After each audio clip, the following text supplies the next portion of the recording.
You're in the market for a new boat and you want to do a little fishing, but you've got a big family and you don't want a pontoon boat. So what are your options? If you're looking for deck boats, you might not be thinking of Legend, until now that is. This is the all-new D20 Vibe, and it's a brand new fiberglass deck boat from Legend.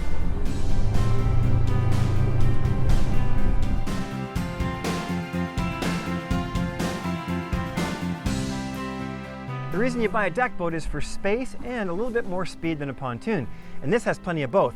With the 150 on the back, we still manage well over 45 miles an hour. And as for space, just check out how much there is. There are enough seats for 10, and that doesn't include the forward fishing pedestals. And check out this lounge area. I just love how many people you can fit up here. And it's a very open layout, so you've got lots of choices for seating, and even more importantly, there's a couple of spots to put your feet up. And to port, this side is basically one monster lounge, so you could have 2 people lay down or comfortably read a book. And with all that space comes a ton of storage. So you can bring a fair bit of gear with you. Now, these do flip up on hinges lengthwise, which is a little bit odd, but you saw how easy they are to lift. But one thing that'd be cool to have is some kind of strut or linkage that holds them up. This one will not hold up on its own. You've got to hold it up. Pretty small compromise, but it'd be a nice to have. And there's one thing I can't stand, it's tripping over a cooler, and on the Vibe, you've got dedicated cooler storage. Being a Legend, you know they thought about fishing, and you can see there's a dedicated rod holder for 3 rods. There is also an aerated live well conveniently located between the forward fishing chairs. Console storage provides a spot for the removable table, and you can stash a pair of skis or even a large gear bag under the deck. But neither are lockable, so you'll want to be careful when mooring or parking overnight. For us, it's always interesting getting on a boat for the first time because you're not always sure how to open some of the storage spots. Like this one I would think intuitively from the front, but it actually opens from the rear.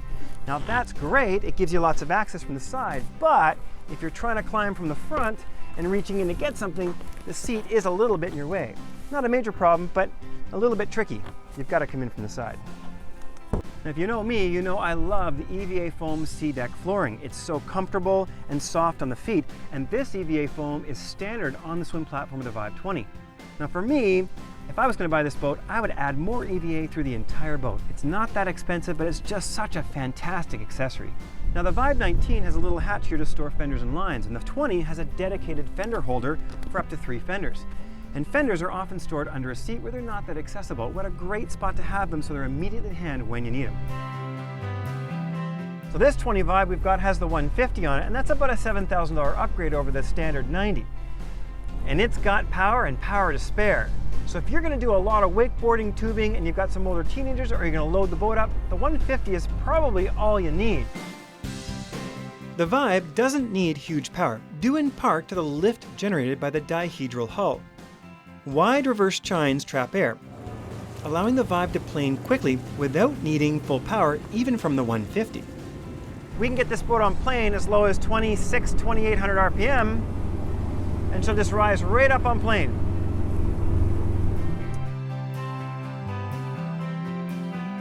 By 3,000 RPM, we were cruising happily around 20 miles per hour.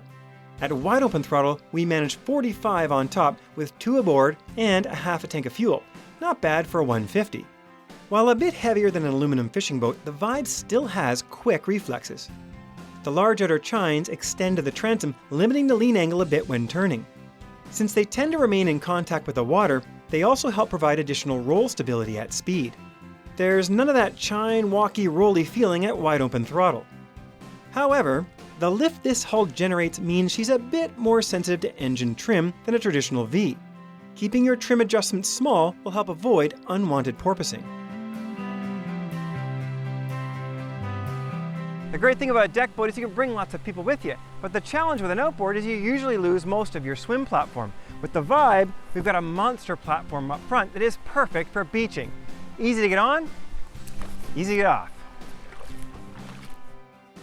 At the end of the day, Legend's new Vibe models provide all the versatility expected from a deck boat, including a large front platform that is ideal for both swimming and angling. The green gel may not be for everyone, but I think this is one sharp-looking boat.